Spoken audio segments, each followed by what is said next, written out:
A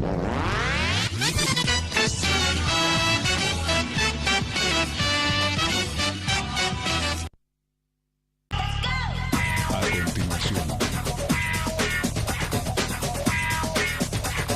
4 en Canal 4.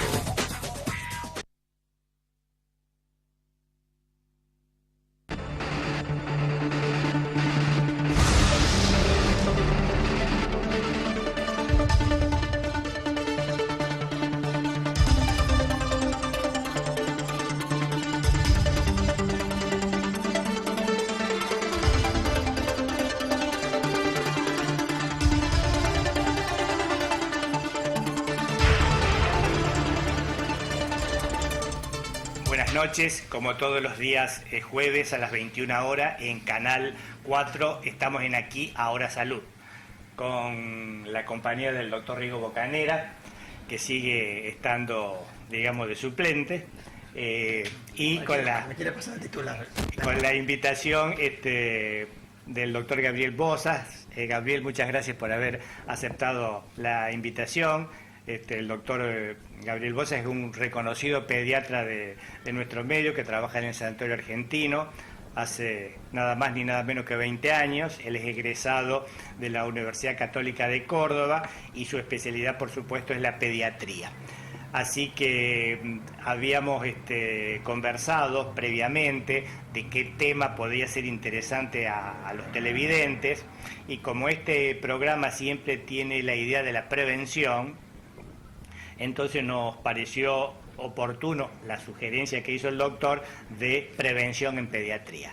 Así que, Gabriel, la audiencia es tuya, y contanos un poco qué es esto de la prevención y por qué es importante, cosa que también estuvimos hablando fuera de cámara, que es una de las principales causas de muerte en pediatría, los accidentes.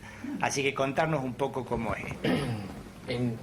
En cuestión de accidentes en niños, lo más importante es la prevención. Una vez que ocurren, las consecuencias son graves. Y muchas de ellas que no son graves por sí mismas y por la secuela que pueden dejar en forma permanente para el niño. Entonces, lo que tenemos que saber es que es una de las principales causas de muerte en los niños, los accidentes en el hogar. Y son prevenibles con algunas medidas sencillas que se pueden tomar conciencia ámbito por ámbito donde el niño recorre su hogar para tomar las medidas necesarias para que esto no ocurra. Bien. Dentro de las básicas, lo más importante es poder examinar el niño, la capacidad de movimiento que tiene de acuerdo a su edad.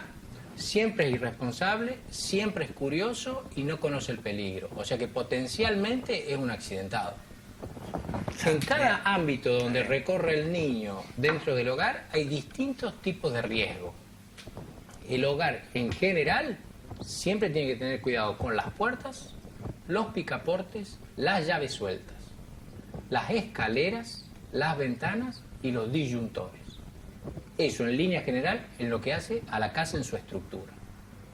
Y cada ambiente en particular, que puede estar el bebé o el niño, es un riesgo aparte. La cocina tiene su riesgo, el baño tiene su riesgo, el dormitorio tiene su riesgo, el living tiene su riesgo y el patio tiene su riesgo. Y si tiene pileta, tiene un riesgo agregado.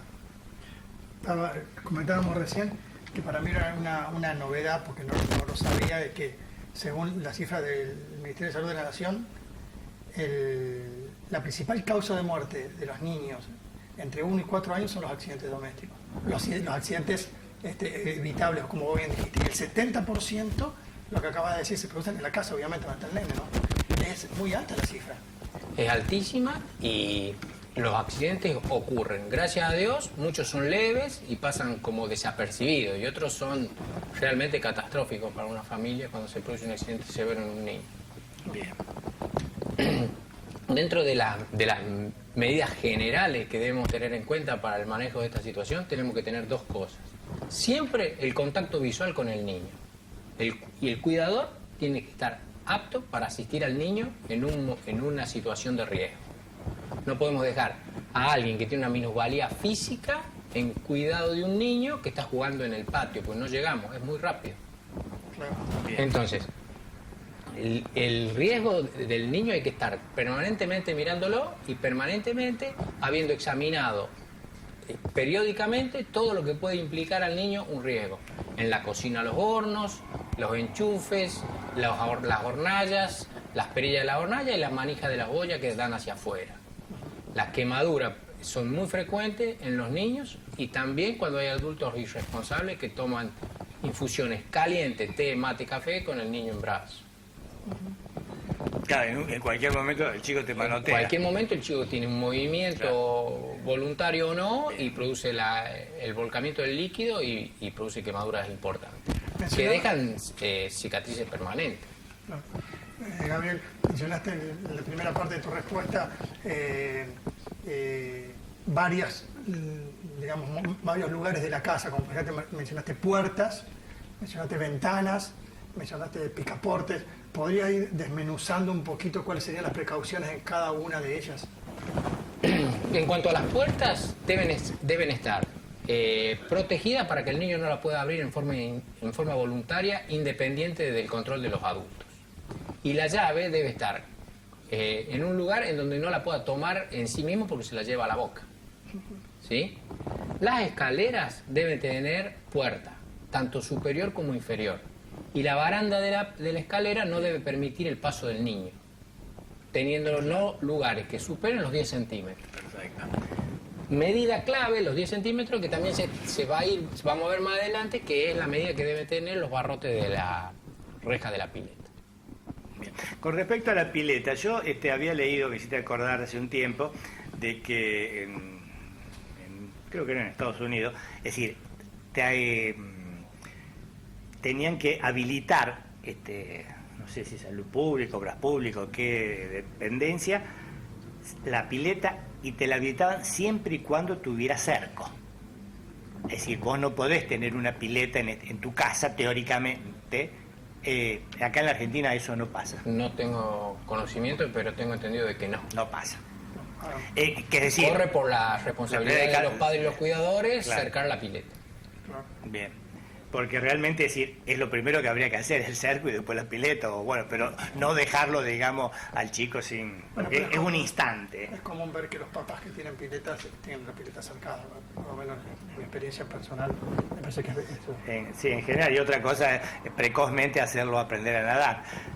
Dentro de las medidas generales que recomienda la Sociedad Argentina de Pediatría es instituir lo más tempranamente posible en la edad, a partir de los 4 o 5 años, la capacidad del niño para empezar a movilizarse en el agua y sobre todo flotar.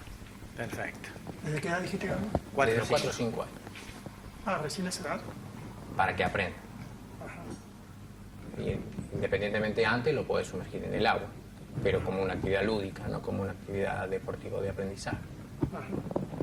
Claro. Otro capítulo importante me parece que son los juguetes de los niños, ¿no? Que estén adecuados y que sean de alguna manera seguros. Los juguetes de los niños, aparte de ser hechos con materiales no tóxicos, no deben tener partes desprendibles. Claro. Y dentro de esas partes desprendibles no debe tener ninguna que pueda introducirse dentro de la boca. Sobre todo eso se hace hincapié cuando juegan en los baños. En los baños donde el piso está mojado, por acceder a un juguete o algo, la causa más frecuente de accidente en los baños es la caída por resbalamiento. Bien. Así como la quemadura en la cocina, en el baño se resbala. Y en el living se patina con la alfombra. Con respecto a los juguetes de los niños, en varias marcas así de juguetes, que pueden ser juguetes importantes o no tanto, digamos, de la calidad, pero la mayoría dice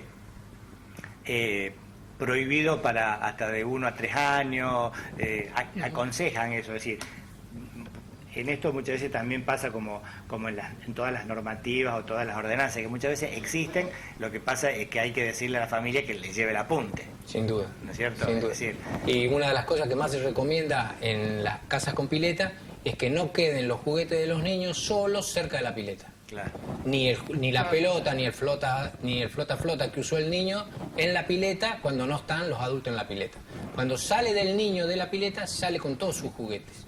Y no queda el juguete flotando y el niño afuera. Claro. Porque después, cuando uno se descuida, el niño ha ido a buscar su pelota, ha ido a buscar su juguete y ahí se produce el accidente. La visión constante de algún adulto. La visión permanente y la puerta que se cierra sin que él la pueda abrir ni de dentro ni de fuera. Gabriel, mencionaste recién que los productos están hechos con materiales no tóxicos. ¿Eso, según tu experiencia o tu conocimiento, se cumple? ¿Hay reglamentación y la reglamentación se cumple? ¿Hay mecanismos de control para eso normalmente? Normalmente no hay mecanismos de control para los tipos de materiales, sobre todo las pinturas que se utilizan para los juguetes de los niños. Teniendo en cuenta los diferentes orígenes que tienen de todo el mundo los juguetes de los niños. Es grave. ¿Y es potencialmente muy tóxico, problemático el asunto o no? No, no se ve con frecuencia ese tipo de intoxicación. Bien. Bueno, entonces hablamos de estos que se refiere, digamos, a todos los accidentes en el hogar, y que vos dijiste muy bien, decir que cada parte de la casa tiene alguna característica el accidente, y que la forma mejor para evitar males mayores es la prevención. Damos vueltas en medicina y nos damos cuenta de que realmente, es decir, el viejo proverbio de que más vale prevenir que curar siempre sigue vigente. ¿Qué otro tipo de accidentes vos, como médico experimentado, te llegan a veces a tu consultorio o a tu sanatorio acá en nuestro medio? ¿Qué es lo más frecuente? Lo más frecuente son los traumatismos, algunos traumatismos importantes de cráneo, con heridas y sin heridas. Muchas veces los pequeños traumatismos provocan heridas cortantes en el cuero cabelludo, sobre todo en los hogares, en niños que caen, niños que resbalan o niños que se golpean. Y también en plazas. Bien. Otro capítulo aparte sería el tema de los juegos en las plazas, ¿no? Porque uno ve generalmente el reborde donde está el arenero de piedra, de cosas contundentes o ladrillos, y realmente, es decir, todos sabemos que hay otros juegos que tienen un costo muy importante, porque para que los autoricen tienen que cumplir una serie de requisitos, pero realmente creo que las autoridades, ya sea municipales, provinciales, nacionales, tendrían que bregar para que realmente los juegos sean relativamente seguros. Mi opinión es que si bien en líneas generales eso se puede hacer desde el punto de vista de la educación de la población, me parece que la función como pediatra es a los responsables directos del cuidado de esos niños instruir, advertir, para que tengan ellos el cuidado y no tercericen en el Estado el cuidado de sus hijos. Bien. Entonces el padre tiene que saber si está permitiendo que su hijo tenga una actividad deportiva o de juego en un lugar que le brinda las garantías como para que no sufra ningún tipo de traumatismo. Claro. Después veremos el resto. Primero que no se golpee el niño, después vemos. Está bien, perfecto lo que decís vos, pero creo de que no es que uno como padre o como abuelo quiera tercerizar la responsabilidad, pero creo que desde el punto de vista de salud pública tendrían que los juegos de los niños tener ciertas normativas de seguridad, y yo lo que veo, y que verás vos, y que verá el público que nos está viendo o escuchando, es decir, están muy lejos de ser seguros. Sí, sin duda. No, justamente yo recién se me ocurría, porque en la primera parte de la discusión la pasamos sobre los niñitos muy pequeños, de menos de 4 años, y ahora pasamos esa es la pregunta que te iba a hacer, pasamos a un grupo mayor, el que sale afuera de su casa, el que va a la plaza, el que sale a hacer algún deporte. Dentro de este grupo mayor de 4, 5, 6 años para arriba, ¿cuáles son las principales causas de accidentes? Ya no domésticos, sino fuera del hogar, ¿no? Bueno, ahí se agregan a las heridas y a los traumatismos de parte blanda u ósea las fracturas. Claro. Son golpes de otra envergadura, porque el niño tiene otra capacidad de movimiento, y se producen lesiones de fractura. Dentro de la más frecuente, la de clavícula. Por caídas. Por caídas. Y Bien. volviendo un poco a lo que hablaba Jorge recién, en tu recorrida, porque has dado vueltas por la ciudad seguramente como cualquiera de nosotros, conoces y ves las plazas, los juegos en las plazas y demás. A mí particularmente, a lo mejor por ignorancia, me preocupa la pista de skate, ¿no? En tu opinión, ¿eso importa un riesgo real para la población de esta edad o no? Me parece que la práctica del skate está arreglada y en la correcta práctica del skate hay protectores para los niños, tanto de codo, de cabeza y de rodillas, que les permiten realizarlo supervisado y con un mecanismo de complejidad creciente de acuerdo a la pericia del que lo practica, para que los golpes sean leves. O sea, cuando vos tenés una actividad que está arreglada, tenés todo un mecanismo de seguridad que, si se respetan, no deberían tener traumatismos mayores. El problema es cuando no se respetan, y eso es cuando en algunos horarios van los niños sin supervisión de adultos y van solos. Sí, de hecho vos pasás caminando o trotando por ahí y ves que los niños están solos y sin protección. Es realmente un problema. ¿Vos tenés accidentes de ese tipo o son muy pocos? No, son pocos. Son pocos. No se ve con mucha frecuencia, por lo menos en el caso particular. Habría que preguntar a los servicios de emergencia. Claro, sí, pero dentro del grupo de edad seguís estando vos a la atención. Voy a hacer una pregunta muy obvia, pero ya que hablamos de los grupos de edad, ¿hasta qué edad te atendés vos a los niños? La pediatría incluye la adolescencia. Y muchas veces en la adolescencia, en las edades superiores de la adolescencia, es mucho más elástica. Muchas veces los pediatras terminamos siendo los organizadores de la salud de los niños mayores, recobrando la consulta de los padres y de los propios adolescentes para poder dirigir la interconsulta. O sea, vienen con un inconveniente, claro. Me ven a mí, hace 15 años que lo atiendo, claro. Y me dicen, mira, tengo esto, ¿qué hago? Entonces, más que nada nosotros somos un poco los que organizamos y decimos, mira, vos tenés que hacer esto, ver a tal especialista, claro. Y de acuerdo a lo que te diga, volver y vamos a ver por dónde seguimos. Claro, como el médico de cabecera del adulto, exactamente igual. Claro. Qué bien. Es alrededor de entre los 16 y 18 años, más o menos. 16, 18, todavía hay pacientes que vienen a ver. Había una especialidad que no sé si realmente después tuvo, digamos, trascendencia, de que había unos pediatras que creo que tenían un nombre que yo ahora no me la... Pediatría, que eran pediatras que atendían adolescentes. Hay una subespecialidad donde hay algunos pediatras que hacen como, digamos, concentran su atención médica en la problemática del niño adolescente, sí. Que incluye muchas veces la iniciación en la anticoncepción en las nenas, ajá. Los cuidados del cuerpo que incluyen los primeros contactos sexuales y los traumatismos, más que nada en el deporte, que son muy frecuentes a esa edad. Perfecto.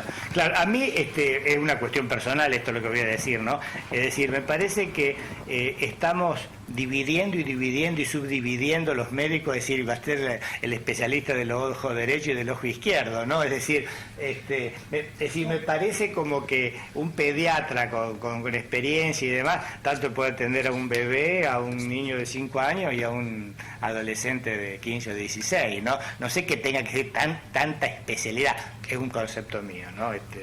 No quiere decir que sea el verdadero ni que ustedes lo compartan. Pero bueno, esa es mi impresión. Sí, vamos a ir a un pequeño corte y ya seguimos charlando con ¿cómo no?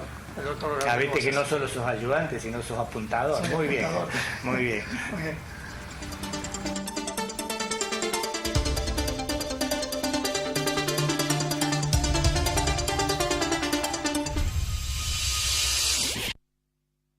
Lunes a viernes, antes de cada noticiero. Teleclasificados de Canal 4. Destacados, automotores, motos, inmuebles, empleo o salutaciones. Teleclasificados. Lunes a viernes en Canal 4.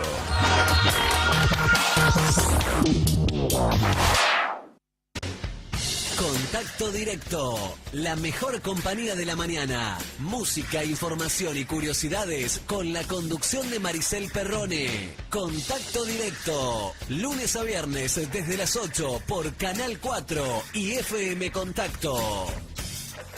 El torneo oficial que organiza la Liga de Baby Fútbol de San Francisco se vive por Canal 4. Notas, estadísticas, tabla de posiciones, goleadores y el partido más importante de la jornada a las 13:45 con reiteración el martes a las 21 con los relatos de Claudio Lencinas y los comentarios y la conducción a cargo de Francisco Pancho Bertorello. 22 años por la pantalla de Canal 4, difundiendo el fútbol infantil. La Municipalidad de la Ciudad de San Francisco informa que ha sido prorrogado hasta el 31 de octubre del corriente año el nuevo plan de pagos a los fines de permitir a los contribuyentes regularizar su deuda tributaria. Este régimen otorga hasta 80% de reducción de intereses por pago de contado, en planes de 3 y 6 cuotas sin interés de financiación y hasta un 50% de descuento de intereses resarcitorios y un 20% de descuento adicional adhiriéndose al débito automático. Este nuevo plan incluye obligaciones adeudadas y vencidas al 31 de mayo de 2016, inclusive deuda en procuración y planes de vivienda municipal. Estar al día te conviene. Municipalidad de la Ciudad de San Francisco.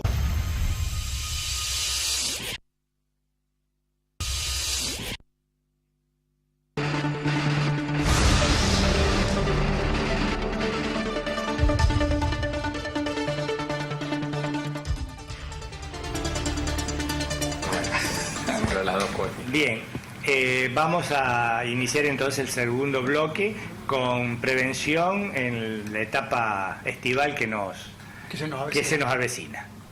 Bueno, Una de las consultas más frecuentes en esta época del año son el cuidado de los niños frente a la vida al aire libre, el sol y la protección de los niños frente a las picaduras de insectos. Es muy importante porque existen muchas formas de informarse y muchas veces los padres se informan de forma errónea sobre cuáles son las medidas que tienen que tomar. Y lo más importante es saber que así como los accidentes, la presencia del niño frente al sol debe ser prevenido y cuidado.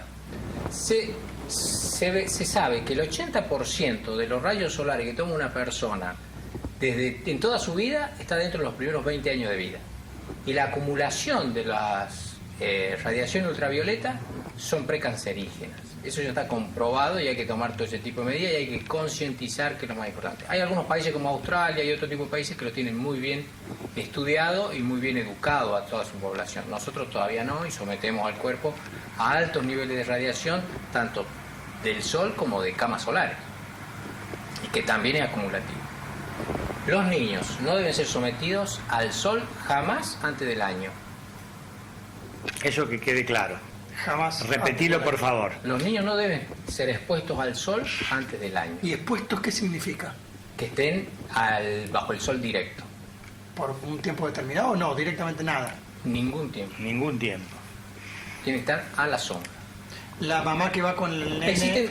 Existen dos tipos de protecciones básicas que tiene que tener la madre sobre el niño. Uno es el golpe de calor y la otra es la protección de la piel del niño ante la radiación solar. Antes del año no se puede someter al niño al sol directo. Y toda la pediatría y todas las personas deberían no someterse al sol en horario pico de radiación ultravioleta. Estamos hablando de más de 10 de la mañana y antes de las 4 de la tarde. Uno lo viene diciendo aquí desde hace años y uno ve en las piletas, en los clubes, en las casas particulares y a veces en la familia de uno, llámese hijas, nietas y demás, amigos, que Vamos a tomar sol. lo cumplen, claro, lo cumplen ahí. No lo ahí cumplen. al medio o no lo cumplen. Sí, la mayoría de la gente toma sol 11, 12 del mediodía, después probablemente se cuida hasta las 2 de la tarde, pero a las 2 de la tarde arranca seguro. Es muy Esa probable. es la norma. Sobre todo cuando vos tenés niños que tienen la pileta en la casa, Claro. tenés que cumplir esos horarios, es muy difícil poner los límites porque se te escapa, sobre todo los días de calor intenso. Claro. Pero hay que ser sumamente estricto, exigente y hacerles y explicarles que no es una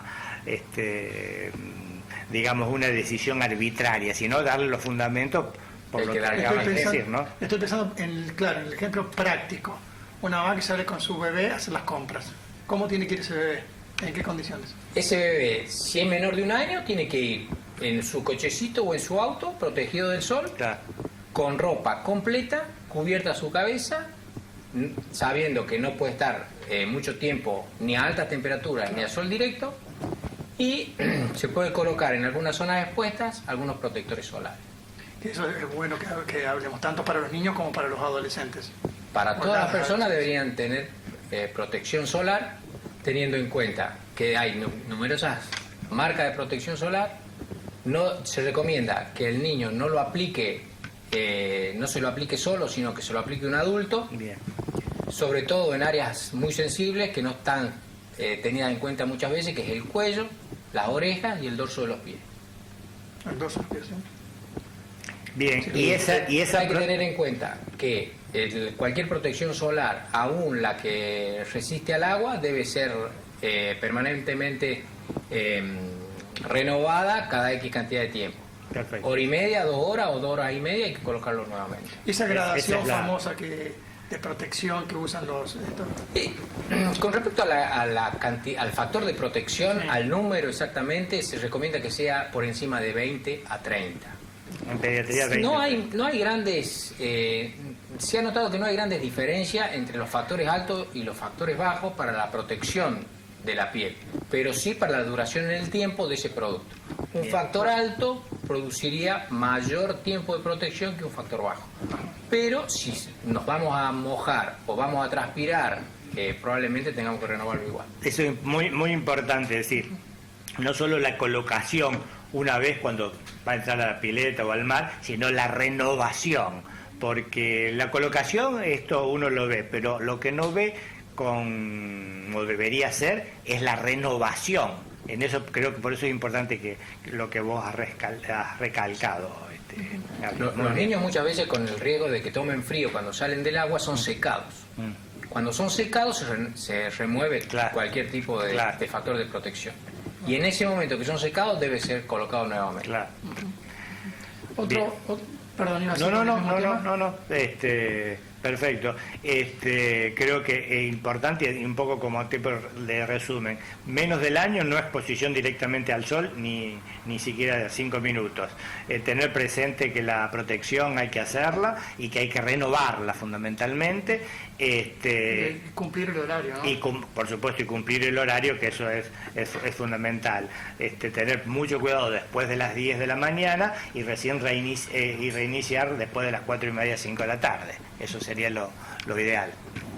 Hay variaciones, hay algunos índices de radiación que aparecen en la página de clima que se pueden tener en cuenta para variar un poco de acuerdo a las características del día en particular. Pero en líneas generales, la mayoría en esa época del año, si no hay grandes variaciones, son esos los horarios. Perfecto. La hidratación permanente de los niños Eso te iba a durante hacer mientras son sometidos a calor intenso, eso resguarda la buena salud de la piel y la buena salud del niño, la cabeza protegida para evitar cualquier tipo de golpe de calor. Las prendas que deberían, las prendas oscuras protegen mucho más de la radiación que las prendas claras. Contrario muchas veces a lo que se cree. Que las prendas claras son más frescas que las oscuras. Nosotros estamos protegiendo la piel y las prendas deben ser de color oscuro. Bien. Claro, probablemente sí de más calor. Ahora lo que podría esperarse es que haya un incremento en la tecnología de las prendas de vestir, que es lo que se está viendo mucho en los países desarrollados, donde se desarrollan prendas de vestir con protección UV. Sí. Entonces muchos niños se les colocan unas remeras especiales que cumplen con toda una serie de normas de protección y eso ayudaría bastante a la protección del sol. Bien. Una pregunta creo que es práctica y que puede orientar y servirle al televidente. En un niño pequeño, ¿cuáles serían los síntomas que el padre, la madre, la abuela deberían advertir cuando está el niño entrando para hacer un golpe de calor? Bueno, Los premonitorios, los síntomas, digamos, más frecuentes, en lo que podía el padre sospechar para hacer la prevención precisamente para que no llegue ya con el golpe de calor instalado. dentro de los síntomas más frecuentes está la hipertermia, que es una de las causas en pediatría donde la fiebre es más alta. Se produce fiebre en el niño que es difícil de controlar y a su vez se produce dolor de cuerpo, decaimiento, irritabilidad, y hay veces que se producen vómitos y dolor de cabeza. Todos esos síntomas deben advertir con el antecedente de haber estado sometido al sol directo en hora pico durante X cantidad de tiempo que el niño puede estar sufriendo un golpe de calor o una insolación. Bien. En ese caso hay que concurrir al médico correspondiente para que, si bien no tiene tratamiento, tome las medidas generales para prevenir la deshidratación, cortando los vómitos e instruyendo a la gente para que baje la fiebre. Hidratar y esperar que esa hipertermia a la cual ha sido sometida se regularice, que pueden llevar entre 48 y 72 horas posterior al evento. Bien. ¿Qué es la hipertermia para la gente? Es un aumento generalizado de la temperatura corporal que se manifiesta por fiebre, pero que a su vez, en el caso de la persona que tiene golpe de calor, uno percibe que tiene temperatura alta en todo el cuerpo, que es un poco diferente a lo que se ve habitualmente en los cuadros febriles comunes por infecciones o por otros motivos. El niño está transpirado, rojo, inflamado, y muchas veces se acompañan de quemaduras superficiales de la piel. Bien. Y desde el punto de vista del psiquismo, ¿están así un poco como en letargo? ¿Pueden estar así? Depende cuál sea el momento de la determinación del diagnóstico. Bien. Puede estar con más decaído o menos decaído. Bien. Sobre todo si ha estado varias horas sometido a temperatura alta y ha vomitado. Ese niño puede tener comprometido su sensorio al contrario del otro. Y varía muchísimo la forma de presentación de acuerdo a la edad. Cuanto más pequeño es, más inespecíficos son los síntomas, y cuanto más grande es, más fácil es de determinar, como toda la patología pediátrica. Perfecto. Creo que es importante decir, consultar con el médico de cabecera, con su pediatra de cabecera, porque si es un chico que se va a deshidratar porque está vomitando, entonces ahí no le pueden dar alimentación por vía oral, entonces por supuesto la consulta con el pediatra es fundamental para ver qué conducta, qué estrategia terapéutica de tratamiento hay que tomar. Muy bien. Le iba a preguntar yo, Gabriel, nosotros muchas veces recomendamos desde acá, siempre hablando de la población adulta, la cantidad de líquido que debemos tomar durante el día para asegurar una buena hidratación, una buena función renal, una buena función cardiovascular y demás.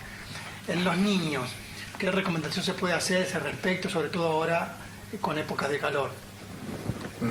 Básicamente la respuesta, vos tenés una hidratación basal que ronda entre los 100 y los 150 centímetros cúbicos por kilo, que es la basal. Y a partir de ahí la tenés que incrementar de acuerdo a los factores externos que te facilitan la pérdida de líquido. El calor y algunas situaciones, la transpiración y algunas situaciones particulares que hacen a la fiebre, el vómito y la diarrea, son todos plus que tenés que agregar a la hidratación basal. O sea, para prevenir la deshidratación. ¿Dijiste? Entre 100 y 150 centímetros cúbicos más por kilo más el plus, que significa una pérdida extra. Claro. Y el calor intenso es una pérdida extra. Y para un niño normal, digamos, porque eso es para calcular a los niños bien pequeñitos o bebés, para niños más grandes, de 6, 7 años, que van al colegio en adelante, quizás que no se saque un cálculo y se haga una cifra. Generalmente la sed es el indicativo, sí, en el niño que solicita ingerir líquidos, el indicador para hidratar o no. Y en el niño pequeño tengamos en cuenta que en el menor de 2 años, al ser lactantes, cuando se están tomando la leche se están hidratando. Entonces todo eso hay que conjugar y ver cada caso en particular para ver qué suple. Pero en los casos de los chicos más grandes, inmediatamente comienzan a tener mayor cantidad de sed y piden líquido. Ya que hablaste de los lactantes, y voy a hacer una pregunta capciosa. No. Gabriel, la lactancia está recomendada y fuertemente recomendada e indicada ¿hasta qué edad? Es una pregunta difícil de contestar, pero básicamente la lactancia es el consumo de la leche de la madre que tiene leche. Sí. Porque se mezcla. O sea, ofrecerle al niño el seno materno y consumir leche. Uh-huh. Pero hasta eso ha cambiado últimamente y en estos momentos se permite la lactancia de la madre que tiene leche en niños de hasta 2 a 2 años y medio. Uh-huh. Bien, ¿y qué opinión tenés de la campaña del gobierno provincial de leche segura desde el 0 día de vida? ¿Te referías a la lactancia? Sí, no, digo, la fuerte presión del gobierno que está asegurando la provisión de leche comercial desde el inicio de la vida, ¿no? Del sí a cero, como dice la propaganda. Me parece que eso me parece positivo en la medida que la gente sea regulado, supervisado por los organismos controladores de la salud de los niños y que sea distribuido con la equidad que corresponde a los distintos niveles de población que lo requieren. Por supuesto que muchas veces la provisión de la leche, sobre todo en pediatría, se utiliza como un mecanismo para hacer concurrir a las personas más carenciadas a los centros de control. Y el hecho de que la gente con bajos recursos concurra a un centro de salud, a un dispensario, a un centro vecinal para obtener la leche, es el momento en donde el Estado debe tomar esa persona que teóricamente es de riesgo por su condición social para controlar las otras variables de la salud como la vacunación, el crecimiento y prevenir enfermedades futuras. Sí, a mí lo que me preocupa cuando veo la propaganda es que no queda absolutamente claro cuándo y cómo se le debe dar, digamos, ofrecer a una madre la leche no materna, ¿no? Al niño. Sí, bueno, en este caso no se le ofrece al niño, se le ofrece a la madre, porque el niño la propaganda no le ofrece nada, creo, ¿o no? A la familia. A la familia. Para el niño. Entonces por ahí no queda clara el mensaje, cuando la promoción de la lactancia materna es una cosa muy importante. Entonces ese es el temor y la preocupación que uno ve cuando ve la propaganda, ¿no? Me parece que cuando en los casos generales el niño concurre a un centro de salud y es controlado mes a mes para el control de su crecimiento. Si cumple con los requisitos del crecimiento adecuado, de acuerdo a las tablas de percentilo que se hacen con los controles mensuales, se va ajustando el incremento calórico y cuando no lo puede suplir la madre con el pecho, se debe suplir con una leche artificial. Me parece que en ese momento en que te referís, debería, por parte de los responsables del control de la distribución de esa leche, ver a quién le hace falta o no. Sí, estamos de acuerdo. Bien. Perfecto.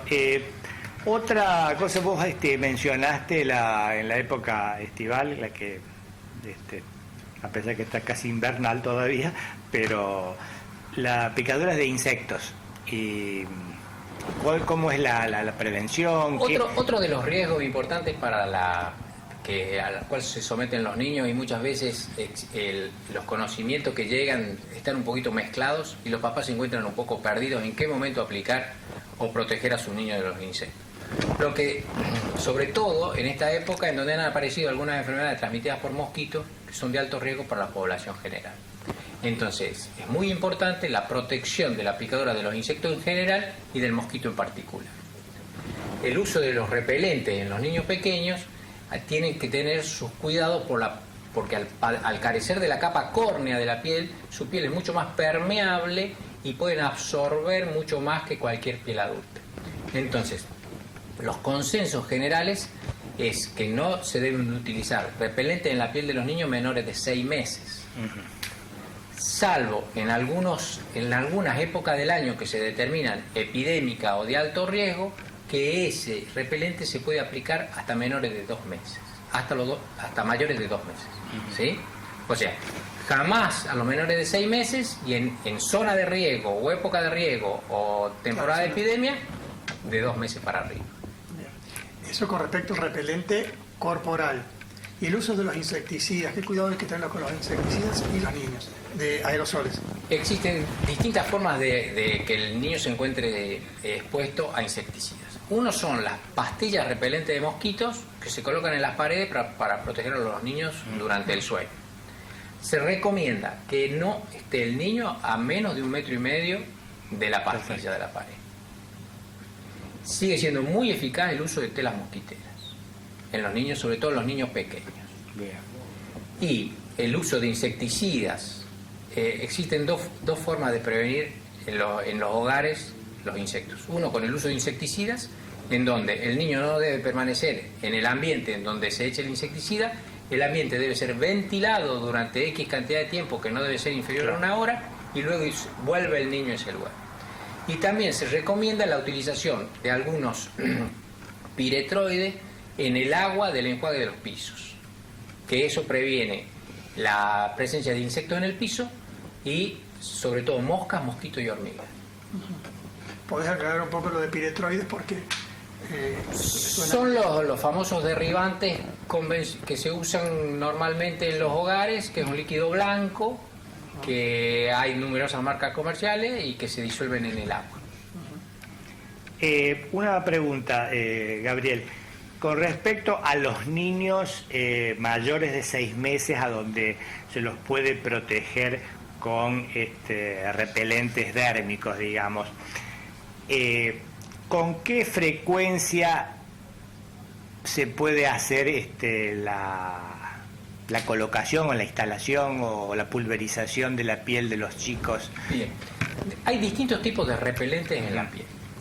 Dentro, el repelente más consensuado, el más frecuente, es el que se llama NN-diatiltoluamida, que viene en distintos grados de concentraciones de acuerdo a las presentaciones. Vienen en forma de crema, en forma de atomizador y en forma de aerosol. Bien.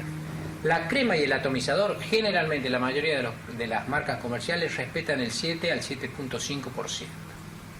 Los aerosoles el 10%, de acuerdo al color del aerosol. Hay aerosoles que dentro de las marcas más frecuentes son de color naranja, que tienen aproximadamente un 10% de concentración. Y uno que es de color verde, que son de mayor duración, según el prospecto, que tienen una concentración que puede ir entre el 20 y el 25%. Teniendo en cuenta que no lo deben aplicar los niños, no se deben aplicar cerca de los ojos, la nariz y la boca, no debe ser aplicado frente a zonas de la piel irritada o heridas, debe aplicarlo cerca del fuego. También. Generalmente para el uso en niños se utilizan los atomizadores y las cremas, claro, que son en emulsión, que a diferencia del aerosol, al tener base acuosa no arde ni pica. Claro. Cuando al niño le acercaste el aerosol de base alcohólica, tiene una lastimadura o algo, después no lo agarra más. Entonces te conviene el otro. Claro. Siempre en áreas expuestas, sí, y renovarlo cada 2 a 2 horas y media, sobre todo si se moja o transpira, claro, y el otro se puede esperar un poquito más, pero generalmente entre las 2 y las 3 horas deben ser renovados. Ese es más o menos como los de la piel. Que la mayoría de la conducta de estos insectos son picadores temprano a la mañana y a la tardecita. Claro. En eso hay que tener mucho cuidado también. Y como tienen vuelo bajo, de la rodilla para abajo en general, porque es así. Como los niñitos. ¿No? Bien. ¿Alguna cosa en especial de la prevención o qué hacer con un niño, que esos son los problemáticos, más si son niños pequeños, con la picadura de un alacrán? Bueno, en un principio el niño debía concurrir a un centro de salud, y el centro de salud privado o público tenía la distribución del suero antialacrán.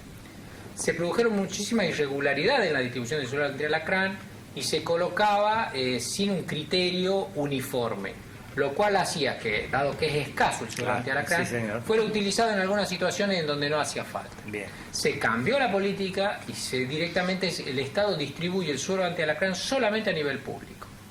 Entonces, si un niño en la ciudad de San Francisco es picado por un alacrán, debe concurrir al Hospital Iturraspe. En el Hospital Iturraspe ingresa al servicio de pediatría o al servicio que corresponda, y se produce una especie de protocolización del manejo de ese niño, en donde se controlan algunas variables de sus signos clínicos para saber si estamos frente a la presencia de un escorpionismo o no, y de empezar con algunos síntomas, directamente se coloca el suero antialacrán. Gracias a Dios, de las personas picadas por alacrán, es baja la incidencia de los que necesitan el suero antialacrán. Claro. De esa manera podemos optimizar el uso, y dado que es escaso y es muy difícil de conseguir. Y antes de llegar al hospital, ¿es efectiva la medida que por ahí uno lee de poner hielo en la zona de la picadura? Todo el proceso de vasoconstricción demora la distribución de la ponzoña del alacrán. Entonces el hielo, lavar bien con agua y jabón y colocar hielo siempre es... Claro, digamos como primer auxilio, y segundo, ir al hospital. Perfecto, para que le quede claro al televidente, eso es importante. Y otra de las cosas es también con respecto a el peso del niño, que, es decir, los niños más pequeños, digamos, serían los que podrían tener teóricamente más riesgo. De acuerdo a la proporción entre la masa corporal, claro, y la cantidad del veneno inoculado, los niños de menor peso son los más vulnerables. Perfecto. Entonces, a donde hay que actuar, digamos, quizás con mayor rapidez. Y otra cosa que me parece importante dejar en claro que, como acaba de decir el doctor, no todo niño que ingresa al hospital mordido por un alacrán, mordido o picado se dice, mordido, ¿no es cierto? Picado. Picado, sí, Tiene por eso aguijón. muerde. Porque Tiene aguijón. No tiene dentadura. Picado, te muerde las víboras. Claro. Algunas. Sí. Doctor, no, quería decir seriamente que no todo niño que llega al hospital va a ser un niño que va a recibir el suelo antialacrán, que existe una serie de protocolos a seguir, y frente a ciertos indicadores que pueda o no presentar el niño, va a ser usado o no el suelo antialacrán. Dos palabritas, por favor, también te voy a pedir antes de terminar, de la prevención de la picadura del alacrán. Dentro de todas las medidas de higiene que sean domiciliarias, que puedan erradicar los lugares en donde el alacrán pueda esconderse, son bienvenidas para prevenir esto. La limpieza de los patios y jardines de escombros, piedras y cualquier material que sea depositado, leña, tienen que ser limpiados y erradicados. Todos aquellos lugares en donde a través de cañería o resumideros o rejillas pueda introducirse el alacrán dentro de los hogares, sobre todo cuando los niveles de napa aún suben, también deben ser cubiertos por rejillas.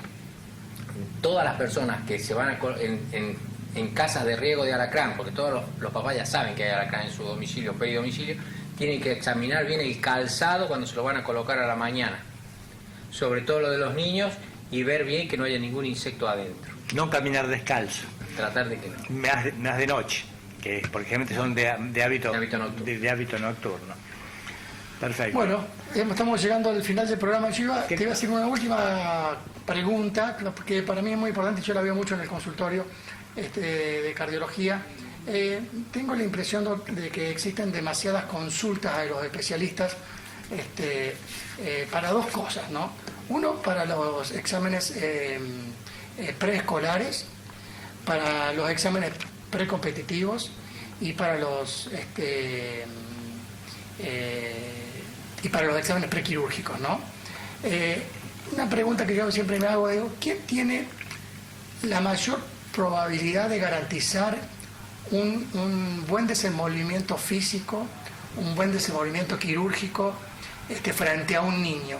¿Quién es el que más conoce al niño y que puede, de alguna manera, decir, este niño no le va a pasar nada, este niño necesita más estudio, este niño no? Porque tengo la impresión de que como que se ha desvirtuado un poco eso y existe la derivación rápida o la legislación media volátil en cuanto a eso. ¿Cuál es tu opinión? Me parece que es un tema bastante complicado. Me parece que la persona que más ha visto el crecimiento de ese niño desde que nace hasta que va a desarrollar una actividad escolar o deportiva, el que lo ha visto, lo ha controlado en todo su control de crecimiento, es la persona más apta para determinar si está en condiciones de ser sometido a un deporte o no. Pero a través de las distintas asociaciones han comenzado a introducir los estudios del EMAC en distintos grados de severidad y complejidad de acuerdo a la edad del niño. Y eso sale de la esfera del control del pediatra porque se maneja con otro tipo de especialidad y otro tipo de direccionamiento por parte de los clubes. Y muchas veces las autorizaciones que nosotros brindamos dejan de ser válidas bajo ese ejido. Sí, claro. Sí, institucionalmente y legislativamente te entiendo perfectamente. La preocupación mía va en que me parece que es en cuanto a lo que el padre piensa o los padres piensan, y yo creo que por ahí hay como un desvío hacia otras subespecialidades, como por ejemplo yo que soy cardiólogo, pensando de que mi opinión potencialmente puede ser más válida que la de un pediatra, ¿no?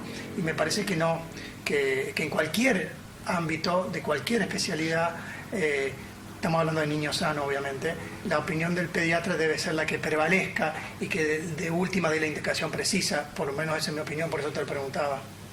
Yo estoy de acuerdo con vos. Me parece que la persona que más ha asistido a ese niño o a esa persona durante el tiempo y ha podido controlar todo su desarrollo de crecimiento es la persona que más capacidad está para determinar la salud de ese niño.